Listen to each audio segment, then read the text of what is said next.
Ya baik kaum muslimin yang dimuliakan Allah Subhanahu wa taala dimanapun Anda berada.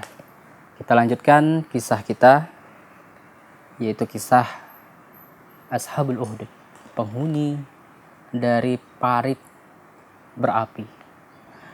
Nah, kita tadi sampai kepada kisah seorang raja ini, dia mencari seorang pemuda yang pintar, yang cerdas, yang kiranya akan menjadi penerus dari penyihirnya, penyihir kerajaan yang sudah tua renta.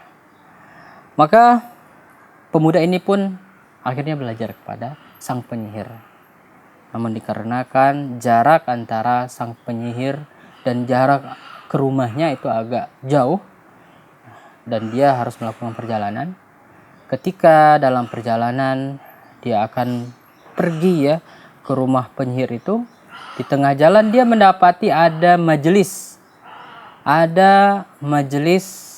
ilmu ya, yang diajarkan oleh seorang rahib, pendeta. Karena di zaman dulu itu dikatakan, sampaikan dalam tafsirnya, itu masih menganut ajaran agama Nabi Isa. Nah, jadi pemuda ini tertarik mendengar isi dari ceramah kajian yang dibawakan oleh pendeta tersebut. Maka dia sering sekali ketika akan berangkat belajar kepada penyihir, dia singgah dulu ke majelis itu, dia dengarkan, dia belajar dari majelis tersebut. Setelah itu dia berangkat ke penyihir.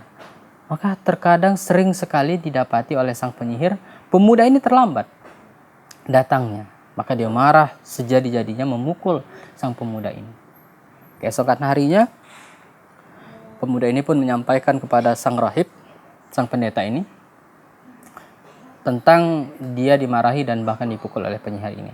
Maka sang rahib ini mengatakan, kalau begitu sampaikan kepadanya sesungguhnya alasannya adalah karena keluarganya menahannya. Artinya dia terlambat karena keluarganya. Nah, maka dia pun sampaikan hal tersebut. Ketika dia terlambat kepada penyihir, dia kabarkan bahwasanya keluarganya menahannya. Ketika dia pergi ke tempat raja terlambat, dia katakan penyihir menahannya.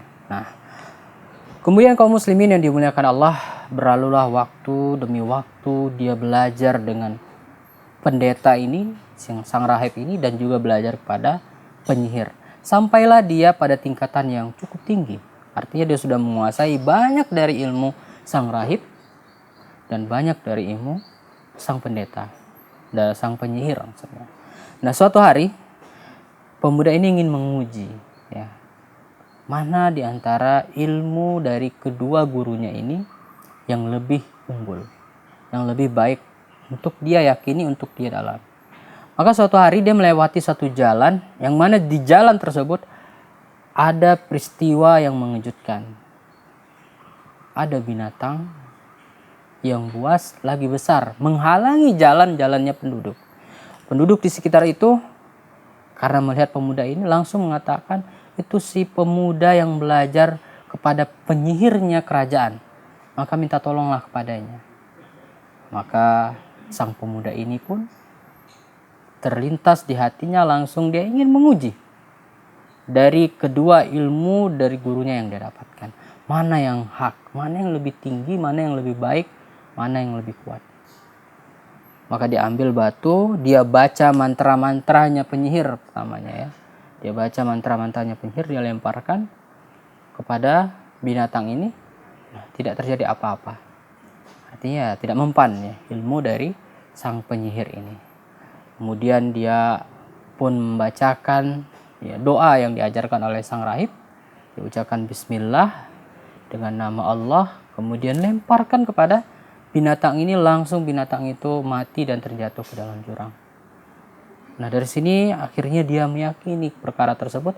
Dia sampaikan kepada gurunya, pendeta, sang rahib ini, tentang kejadian yang dia lakukan.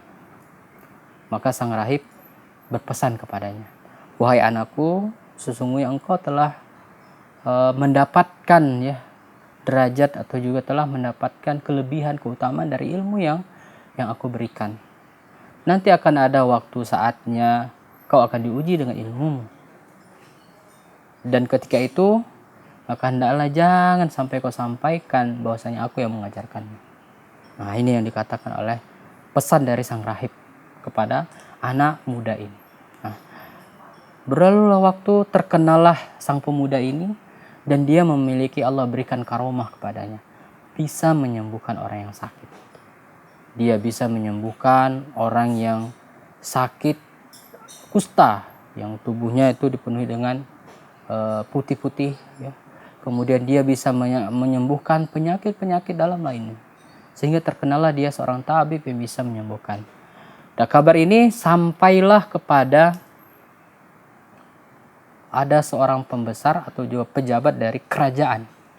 Yang ternyata pejabat ini, kerajaan ini, orang ini dia buta matanya. Maka dia bawa hartanya, dia bawa ke pemuda tersebut. Dia minta kepada pemuda tersebut, kalau kau bisa menyembuhkanku, maka aku akan memberikan hartaku yang banyak ini kepadamu. Apa yang dikatakan pemuda ini?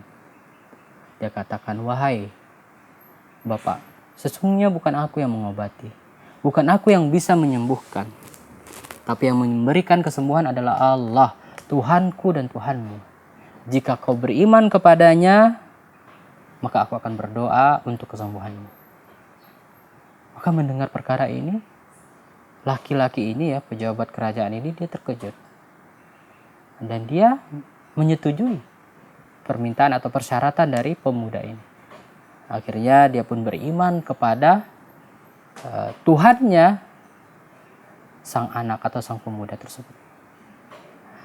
Lalu orang ini pun, ya, pejabat ini yang dia awalnya buta, sembuh matanya, bisa dia kembali melihat.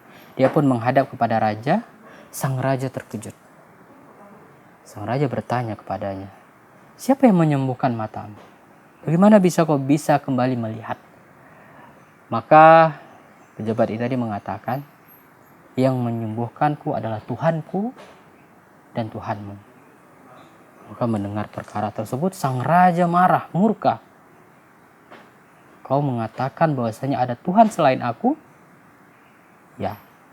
Maka dia pun murka, marah, dia tangkap pejabat ini, kemudian dipaksa mengatakan dari mana dia mendapatkan ilmu bertuhan selain kepada sang raja. Ya, akhirnya disiksa, diminta untuk mengatakan siapa yang mengajarkannya.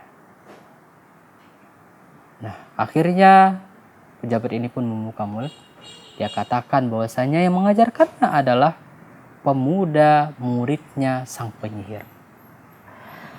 Nah, kaum muslimin yang dimuliakan Allah, bagaimana kelanjutannya? Apa yang terjadi dengan pemuda ini? Insya Allah kita akan lanjutkan setelah jeda berikut.